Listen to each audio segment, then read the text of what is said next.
Il dirige à l'Institut Curie une équipe spécialisée en biochimie des cancers. Cette équipe a développé une molécule capable de cibler les cellules métastatiques qui résistent souvent au traitement classique.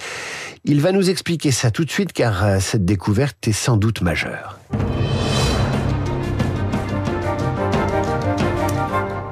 Bonjour Raphaël Rodriguez, bonjour docteur. Bonjour. Alors vous êtes docteur, pas docteur en médecine, mais plutôt docteur en chimie et en biologie. Vous êtes donc un chercheur, mais ce chercheur est en train de faire une découverte majeure pour soigner certains cancers.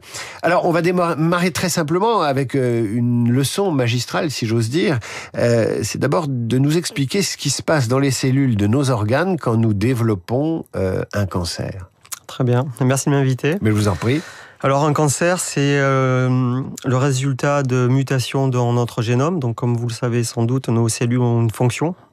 Les fonctions sont définies par certaines protéines, et donc nos gènes encodent pour des protéines. Et donc quand le code génétique change, ces protéines deviennent dysfonctionnelles. Et elles peuvent conduire donc à une prolifération anarchique des cellules et une perte de leur fonction. Et donc manifestement, quand ces cellules prolifèrent rapidement, on se retrouve avec une masse, un tissu qui a perdu sa fonction et qui prend du volume. Aujourd'hui, pour soigner les cancers, il y a des méthodes, disons, connues, reconnues et traditionnelles, éprouvées. Est-ce que vous pouvez les énumérer ? Alors les méthodes de thérapie, vous voulez dire ? Oui. Alors il y a tout un arsenal de stratégies qui existe. La chirurgie, bien évidemment, quand on peut retirer de manière chirurgicale une tumeur primaire et qu'on peut le faire, c'est opportun de le faire. Il y a les radiothérapies, qui est une des expertises phares de l'Institut Curie. Il y a les immunothérapies, qui consistent à travailler sur le système immunitaire de l'organisme pour lutter de manière endogène à la tumeur. Et enfin, ce qui est plus dans notre giron à nous, la chimiothérapie, qui constitue à l'utilisation d'un arsenal de petites molécules qui ont des propriétés particulières, et quand on les utilise souvent en combinaison, ça nous permet de justement cibler cette masse tumorale. Voilà, c'est ce qui vous amène aujourd'hui. Vous avez innové avec votre équipe. Vous avez découvert une façon de soigner nouvelle les cancers. Alors pour l'instant, c'est une expérimentation, mais ce pourrait être un grand pas, j'allais dire pour l'humanité, mais d'abord pour les malades.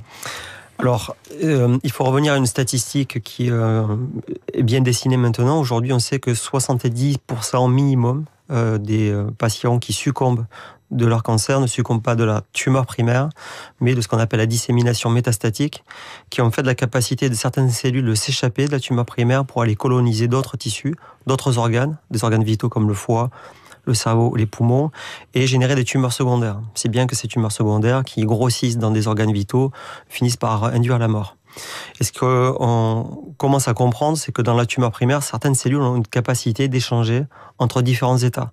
Des états qui prolifèrent rapidement, et qui sont donc vulnérables aux chimiothérapies actuelles, et des états qui sont plus quiescents, donc qui se divisent moins, mais qui sont beaucoup plus susceptibles de disséminer. Ça veut dire qu'il y a des cellules qu'on peut neutraliser, et puis d'autres qui résistent au traitement chimiothérapique, parce qu'elles ont un tempérament, si j'ose dire, adaptable, plus dispersé. Elles sont capables de s'adapter. Et donc aujourd'hui, nous, notre métier dans le laboratoire, c'est de comprendre quelle est la chimie qui permet à ces cellules de s'adapter. Le principe étant que si on comprend la chimie sous-jacente à l'adaptation, on peut exploiter cette chimie, soit pour bloquer l'adaptation, soit pour cibler ce nouvel état qui est métastatique. Et donc aujourd'hui, il n'y a pas vraiment de médicaments utilisés en clinique qui ciblent l'adaptation ou qui ciblent les populations métastatiques dangereuses. Et donc c'est le propos de nos recherches. Avec une spécificité, c'est que vous travaillez sur la chimie. Vous êtes un biochimiste au départ. Alors, j'ai lu dans les comptes rendus, et notamment sur le site de l'Institut Curie, qu'il y avait dans cette affaire des métaux. Alors parlez-nous des métaux, parce que c'est une originalité du travail que peuvent faire les molécules que vous avez découvertes auprès de ces fameuses cellules qui ont tendance à se disperser dans tout l'organisme et qu'il faut neutraliser, ou en tout cas immobiliser. Alors c'est vrai que les métaux, pour nous, c'était pas prévu, parce que mon expertise, c'est la chimie organique. Donc la chimie organique, c'est le carbone et l'hydrogène. Donc les métaux, c'est de la chimie inorganique. Et donc mon directeur de thèse aujourd'hui s'arracherait les cheveux s'il savait que je me polarisais sur la chimie inorganique. Donc les métaux métaux, c'est intéressant parce que les métaux, ce ne sont pas des biomolécules, ce ne sont pas des éléments qui sont synthétisés par la cellule. Contrairement à l'ADN, et aux protéines, ou aux lipides, ou au sucre, qui sont biosynthétisés, les métaux existaient avant la vie. Et ce qui est intéressant, c'est que pour que la cellule existe, pour que la vie existe, elle a dû exploiter la chimie environnante, et notamment la chimie des métaux. Et donc le fer est un métal qui est abondant dans l'univers et sur la Terre. Et donc la cellule exploite la chimie du fer pour catalyser certaines réactions dans la cellule. Et donc une des découvertes du laboratoire qui est le propos de cette étude, c'est d'avoir compris que certaines cellules qui se transforment, dans les cellules métastatiques, ont besoin de plus de fer pour catalyser des réactions spécifiques dans la cellule qui permettent cette transformation. Ça veut dire que s'il n'y a pas de fer, il n'y a pas d'adaptation possible. Ayant compris ça, on a été en mesure ensuite d'inventer une nouvelle molécule, donc de la dessiner sur un papier, première étape, de la synthétiser, et d'ayant programmé dans sa structure la capacité d'aller à un endroit particulier dans la cellule et d'interagir d'une manière particulière avec le fer, si bien que le fer ne va plus faire ce que le fer fait normalement, mais va oxyder les membranes de la cellule et induire la mort. Et donc les cellules métastatiques qui ont plus de fer, cette molécule a cette capacité spécifique sur les cellules métastatiques d'oxydation de l'intérieur qui fait que les cellules meurent. Ça veut dire que votre molécule va faire les poches de la cellule qui a tendance à se balader dans tout l'organisme, lui vider les poches de son cuivre ou de son fer pour qu'elle évite justement d'avoir ce comportement létal. Alors, si on force un peu le trait, on pourrait dire ça, effectivement. Je suis obligé de résumer, mais de suivre en même temps. C'est absolument passionnant. Alors, entre cette découverte et les premières applications sur l'homme, où en êtes-vous, où en est-on ? Alors, ce qui va se passer maintenant pour nous, c'est ce qui se passe pour toutes les petites molécules, tous les prototypes de médicaments. Aucun médicament sort de la recherche académique pour être utilisé chez l'homme de suite. Il y a une phase d'optimisation des structures pour s'assurer qu'on a la meilleure structure possible sur ce concept. Ensuite, il faut faire toute la partie biodisponibilité du produit, savoir où va la molécule dans l'organisme, est-ce qu'il est stable, combien de temps il reste, comment il est métabolisé, quand est-ce qu'il est excrété, ce qui nous permet ensuite de dire à quelle dose on va pouvoir l'utiliser, et ensuite de savoir sur quelle indication on va aller. Est-ce qu'il est préférable de commencer par aller sur les cancers du pancréas, ou sur les cancers du sein, ou sur les cancers ovariens, et aussi, est-ce qu'on l'utilise seul ou en combinaison, avec quelle autre molécule et comment. Et donc toute cette phase, c'est une phase de développement industriel qui ne peut pas se faire en recherche académique. On est obligé d'avoir une nouvelle infrastructure, d'où les startups et la fameuse Startup Nation. Il y a quand même un rationnel à faire des startups.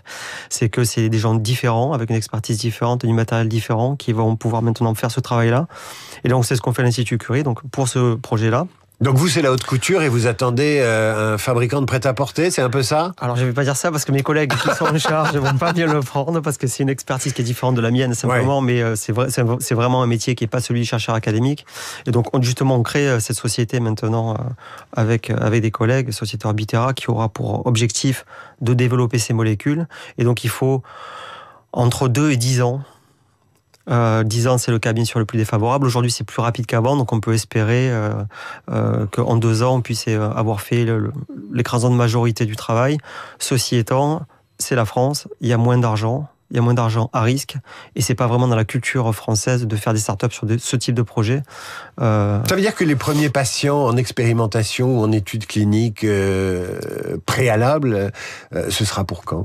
Alors ça pourrait être dans 2 ans. Dans un délai relativement réduit. Une fois qu'on aura étudié la toxicité réglementaire dans plusieurs modèles, on pourra être en mesure effectivement de faire ce qu'on appelle un first in man chez l'homme d'ici 2 ans. Qu'est-ce qui fait qu'un jour on se lance sur cette piste-là ? Vous avez parlé de votre directeur de thèse.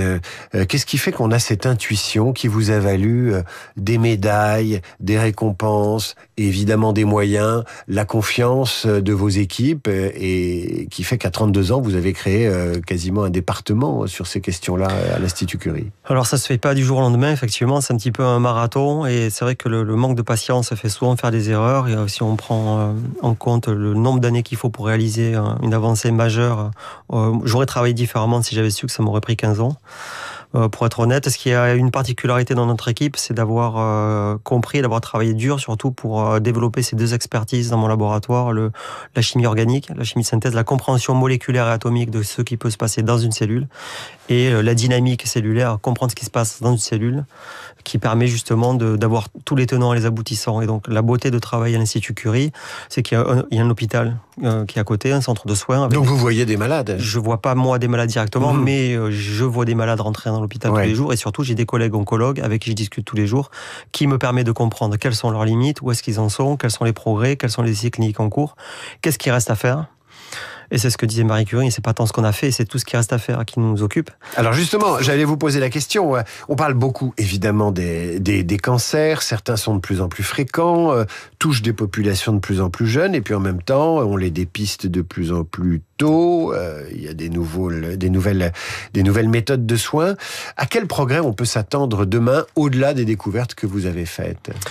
Alors c'est une très bonne question et ça doit donner de l'espoir aux gens parce que nous on parle de ce travail mais il y a énormément de travaux qui sont en cours. La plupart d'entre eux on n'en est pas au courant parce que les gens brevettent et s'ils brevettent en général ils ne publient pas tôt pour garder justement la confidentialité le plus longtemps possible. Ça veut dire qu'il y a un iceberg, il y a une partie cachée de solutions. Voilà, dans le pipeline, il y a plein de molécules qui sont en cours et qui sont en cours d'évaluation et on voit bien qu'il y a des choses qui arrivent quasiment pas tous les jours, mais presque. Et on peut être optimiste si on regarde le traitement, par exemple, de certaines leucémies qui étaient intraitables il y a 30 ans, qu'aujourd'hui on arrive à soigner de manière curative. On peut avoir quand même bon espoir que dans les années qui arrivent, il y aura de nouveaux traitements. Quel rôle jouera l'intelligence artificielle ? Je vous fais une confidence, avant d'entrer en studio, j'ai mis des relevés d'hypertension dans ChatGPT qui m'a fait un tableau, quasiment un diagnostic. J'étais sidéré. Alors l'intelligence artificielle, ça tombe bien parce que dans le cadre de ce travail, j'ai eu la bonne fortune de travailler avec Sarah Watson, qui est une experte en cancer des sarcomes notamment, et dans les cancers qu'on appelle les CUP, les Cancer of Unknown Primary, donc c'est des cancers qui sont métastatiques de manière très précoce et pour lesquels on ne connaît pas la tumeur primaire. Donc si on ne connaît pas la tumeur primaire, on ne connaît pas le tissu d'origine et on a les plus grandes difficultés à savoir quel traitement utiliser.